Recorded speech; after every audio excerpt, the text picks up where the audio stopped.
ఇప్పుడు మీరు చూస్తున్న వీడియో కొద్దిసేపటి తర్వాత మాయమైపోవచ్చు, లేదా ఈ వీడియో చేస్తున్న నన్ను హిందూ వ్యతిరేకగానో లేకపోతే హిందుత్వానికి సంబంధించిన ఒక వ్యతిరేకగానో ముద్ర వేసే అవకాశం ఉంది ఈరోజు. ఎందుకు ముందుగానే ప్రికాషన్స్ చెప్తున్నా అంటే, నేను మాట్లాడపోయే ఏదైతే స్టోరీ ఉందో దాని గురించి దేశవ్యాప్తంగా ఇప్పుడు చర్చ అయితే జరుగుతోంది. ఆ చర్చ జరుగుతున్న నేపథ్యంలో ఎవరికి వాళ్ళే దానికి తమదైన కొత్త భాష్యం చెప్పే ప్రయత్నం చేస్తున్నారు. ఈ కేసు గురించి మాట్లాడకూడదు అని చెప్పి కోర్టు నుంచి ఆర్డర్స్ ఉన్నాయి. ఈ కేసు గురించి మాట్లాడిన వాళ్ళు ఎవరైనా ఉంటే వాళ్ళ మీద దాడులు జరుగుతున్నాయి. అలా ఈ వీడియోలు పెట్టిన ఛానల్స్ పైన ఇప్పటికే ఆ వీడియోలను రిమూవ్ చేయమని చెప్పేసి ప్రెషర్ కూడా పెరుగుతుంది. వీటన్నిటికీ కారణం ఏంటంటే, ఈ కేసు అంత ముఖ్యమైనది, అంత ప్రాధాన్యత కలిగిన కేసు ఇది. ఈ కేసు ఏంటంటే ధర్మస్థల కేసు. మనం చూసాం కదా, మాస్ బెరియల్స్ ఆఫ్ ధర్మస్థల. వందలాది మంది అమాయక మహిళలు, అమ్మాయిలు, ఆడపిల్లల శవాలను అక్కడ ఖననం చేశారు, ఆనవాళ్ళు లేకుండా నాశనం చేశారు. అదే ఈ ధర్మస్థల. ధర్మస్థలాన్ని గురించి మాట్లాడుతున్నప్పుడు చాలామందికి మంజునాథ స్వామి టెంపుల్కి సంబంధించి ప్రతి ఒక్కరికి పరిచయం ఉంది. అక్కడికి వెళ్ళి దర్శనం చేసుకున్న వాళ్ళు, ఆ దర్శనం ద్వారా మహోన్నతమైన ఒక అనుభూతి పొందిన వాళ్ళు ఉన్నారు. దాంట్లో నేను కూడా ఉన్నాను.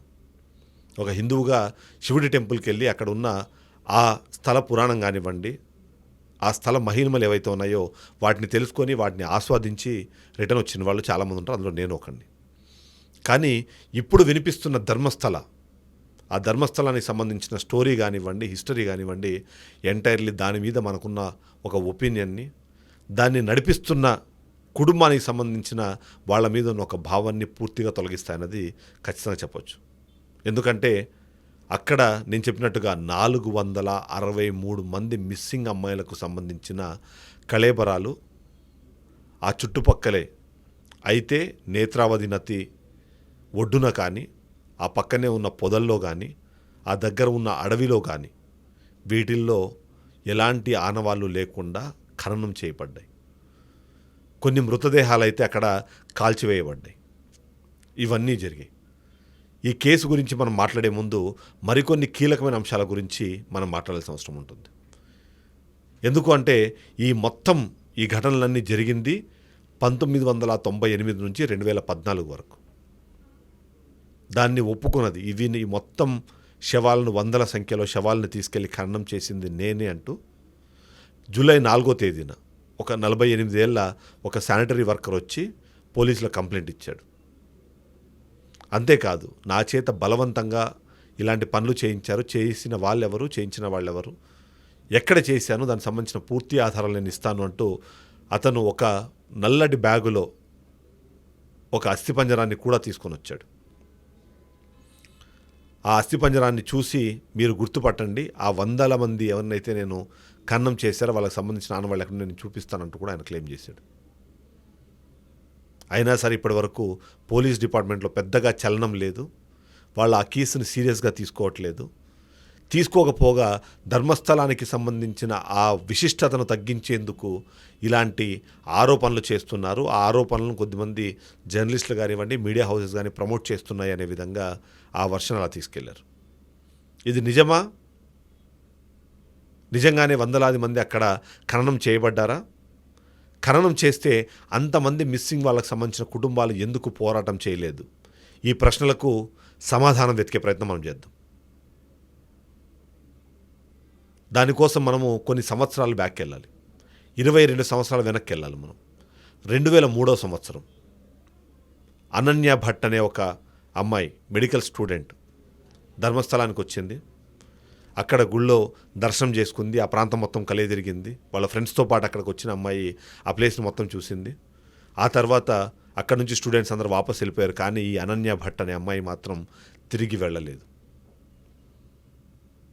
వాళ్ళ అమ్మ ఆ అమ్మాయి కోసం, ఆ అమ్మాయిని ఎక్కడుందో కనిపెట్టండి అని చెప్పేసి తిరగని పోలీస్ స్టేషన్ లేదు, మొక్కని అధికారి లేడు, అడగని వ్యవస్థ లేదు. అయినా సరే 22 ఏళ్లుగా ఆ అమ్మాయికి సంబంధించిన ఎలాంటి సమాచారము లేదు. ఆ అమ్మాయిని కనిపెట్టమని అడిగిన పోలీస్ స్టేషన్లో ఏదైతే ఉందో అక్కడ వాళ్ళ నుంచి పెద్దగా స్పందన లేదు, పట్టించుకునే వాళ్ళే లేరు. ఎంతో ప్రయత్నం చేసింది, ఎంతో అడిగింది.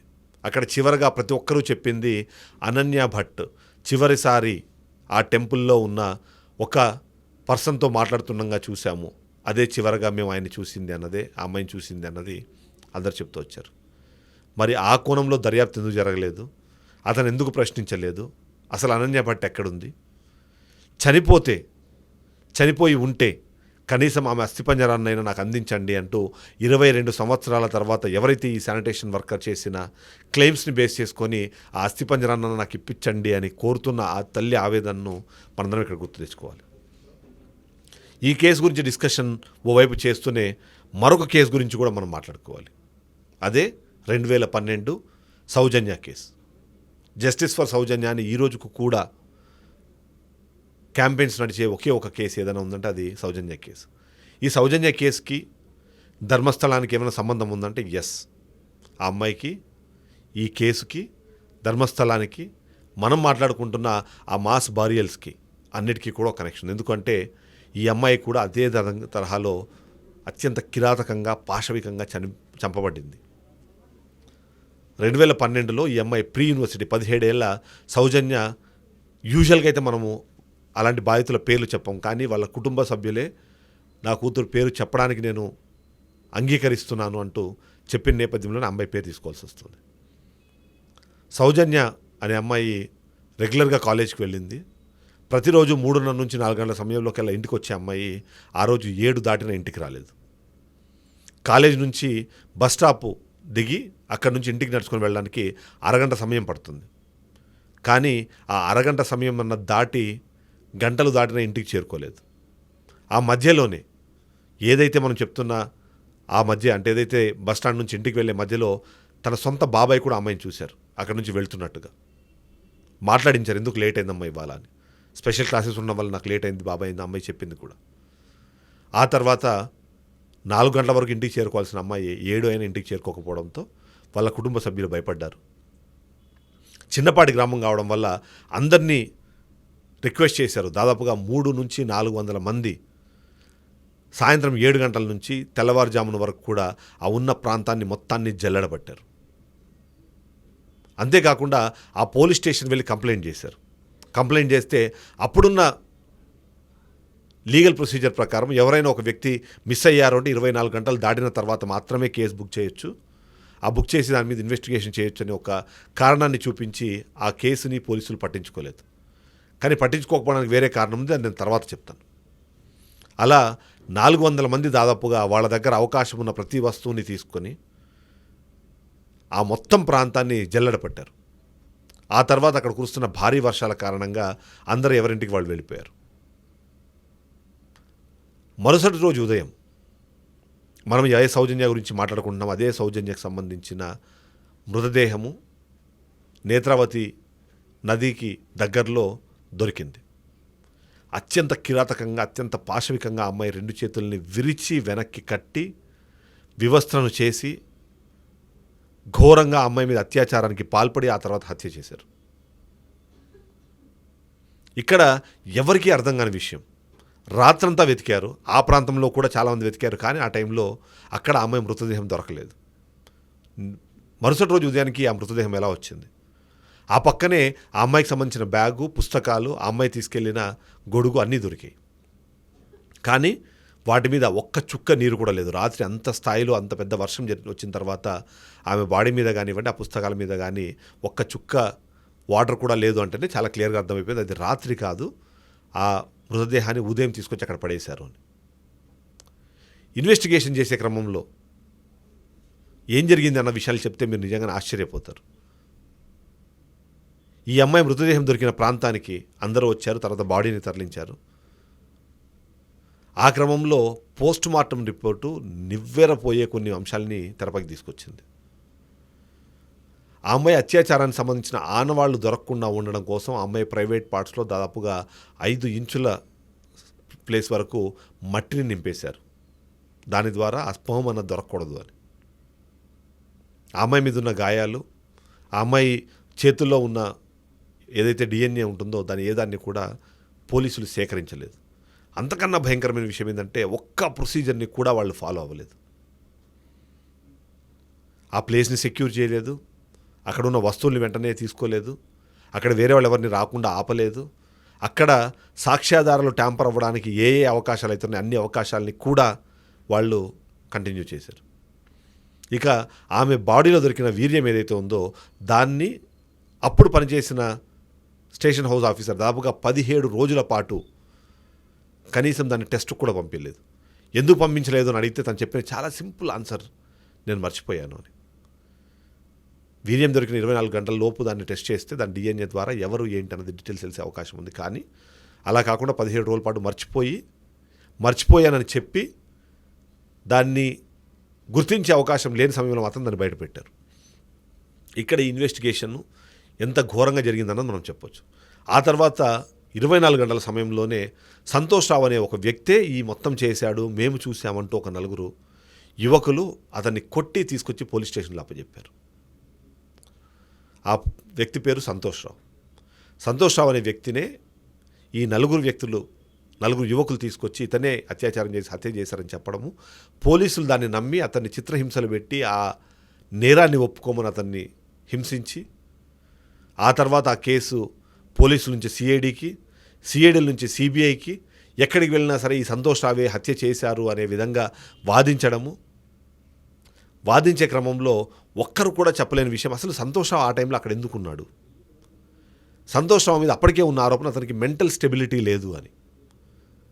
అతనికి ఒక రకమైన సుఖవ్యాధి ఉంది, తద్వారా అతను ఎవరిని శారీరకంగా అత్యాచారం చేసే అవకాశం లేదు అని. ఆ నేపథ్యంలో అతను ఎలా అత్యాచారం చేశారన్నది ఎవరికీ అర్థం కాలేదు. అయినా సరే సిబిఐ సహా ప్రతి ఒక్కరూ వాదించింది అతనే ఇచ్చేశాడు అని. కానీ కోర్టు మాత్రం ఒక సంచలనాత్మకమైన తీర్పునిచ్చింది. ఆ తీర్పు ప్రకారము సంతోష్ రావే అత్యాచారం చేశాడు అని చెప్పడానికి ఒక్క సాక్ష్యం కూడా లేదని చెప్పి ఆయన నిర్దోషిగా విడుదల చేశారు. ఆయన విడుదలైతే చేశారు, కానీ అసలు ప్రశ్న సౌజన్యని చంపింది ఎవరు, సౌజన్యని అత్యాచారం చేసింది ఎవరు, అంత పాశవికంగా హత్య చేసింది ఎవరు? ఈ ప్రశ్నకు సమాధానం దొరకలేదు. అనన్య భట్ కేసులో ఆ అమ్మాయి మృతదేహం ఎక్కడికి వెళ్ళిందో కూడా తెలియదు, ఆ సమాధానం కూడా తెలియట్లేదు. ఈ ప్రశ్నలను డీకోడ్ చేసే ప్రయత్నం చేసినప్పుడు ఈ మొత్తం కనెక్షను వచ్చి ఎవరైతే ఇప్పుడు శానిటేషన్ వర్కర్ ఇచ్చిన స్టేట్మెంట్ ఉందో దానితో కనెక్ట్ అవుతున్నాయి. కారణము అతను చెప్పిన స్టేట్మెంట్ ప్రకారం వందలాది మంది పిల్లలని, ఆడపిల్లల్ని, స్కూల్కి వెళ్ళే అమ్మాయిలని, మహిళలందరినీ నేను అప్పటికే వాళ్ళ మీద అండర్ గార్మెంట్స్ లేకుండా అత్యాచారం చేసిన మృతదేహాలను నా దగ్గర తీసుకొచ్చారు, వాళ్ళని నేను పాతిపెట్టాను, కొన్ని సందర్భాల్లో పెట్రోల్ పోసి తగలబెట్టేశాను అని ఆయన చెప్పడం చేశాడు. ఆ బాడీలు ఫాస్ట్గా డీకంపోజ్ అవడం కోసం ఏదైతే నేత్రావతి నదికి దగ్గరలో ఉన్న బురద ఉంటుందో ఆ బురదలో ఈ మృతదేహాలను పాతిపెట్టారు అన్నది అతనే ఒప్పుకున్నాడు. తద్వారా అవి చాలా ఫాస్ట్గా డీకంపోజ్ అవుతాయని. అతను చెప్పినట్టుగా చిన్నపిల్లలు అంటే అది అనన్య కావచ్చు, సౌజన్య కావచ్చు. అంతేకాకుండా ఆ చుట్టుపక్కల మిస్ అయిన వందలాది మంది మహిళలకు సంబంధించిన మృతదేహాలన్నీ కూడా అక్కడే పాతిపెట్టుండొచ్చు. ధర్మస్థలానికి ధర్మకర్తలుగా ఉండాల్సిన ఫ్యామిలీలోని వ్యక్తులే ఇవన్నీ నాతో చేయించారు అని ఆ వ్యక్తి వాంగ్మూలం ఇచ్చిన తర్వాత కూడా అటువైపుగా ఇన్వెస్టిగేషన్ ఈ రోజుకి కొనసాగట్లేదు. అలాంటిది 2012లో సౌజన్య కేసులో ఇలా ఈ మొత్తం వ్యవహారం ముందుకు వెళ్లకుండా ఆగడానికి కారణము ఖచ్చితంగా అప్పుడు ఉన్న అదే ధర్మకర్తలకు సంబంధించిన ఫ్యామిలీని అన్న అనుమానాలు ఉన్నాయి. ఈ అనుమానాలకు తోడు అనన్య భట్ బాడీ ఇప్పటిదాకా దొరకలేదు, మరి సౌజన్య బాడీ ఎందుకు దొరికింది? ఈ ప్రశ్నకు కూడా సమాధానం చూస్తే చాలా క్లియర్గా తెలుస్తున్న మాట, ఎవరైతే మనం మాట్లాడుకుంటున్న 48 ఏళ్ల శానిటేషన్ వర్కర్ ఉన్నాడో ఆ వ్యక్తి ఆ రోజు అక్కడ లేకపోవడమే దీనికి కారణము. ఆమెను తగలబెట్టడానికి, ఆమెను పూడ్చిపెట్టడానికి మనిషి లేకపోవడం వల్లనే తీసుకెళ్ళి అక్కడ పడేశారు. కానీ అప్పటికే తమకున్న ఇన్ఫ్లుయెన్స్ ద్వారా కీలకమైన అంశం, ధర్మస్థలంలో ఇలాంటి ఘటనలు జరుగుతున్నాయన్న విషయం ప్రపంచానికి తెలిస్తే ఆ ప్రాంతానికి ఉన్న ఆ మహత్యం కానివ్వండి, ఆ ప్రాధాన్యత కానివ్వండి, అవన్నీ తగ్గిపోతాయి కాబట్టి లోకల్గా దాన్ని సప్రెస్ చేసే ప్రయత్నం చేశారు. It is very clear.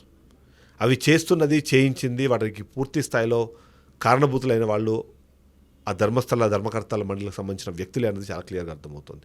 దీనికి తోడు సంతోష్ రావు మీద ఎవరైతే నలుగురు యువకులు ఎవరైతే కంప్లైంట్ చేశారో ఆ నలుగురు యువకులు కూడా ఆ ఇష్యూస్లో పార్టిసిపేట్స్ ఉన్నారు అన్నది కూడా ఒకటి తెలుస్తుంది.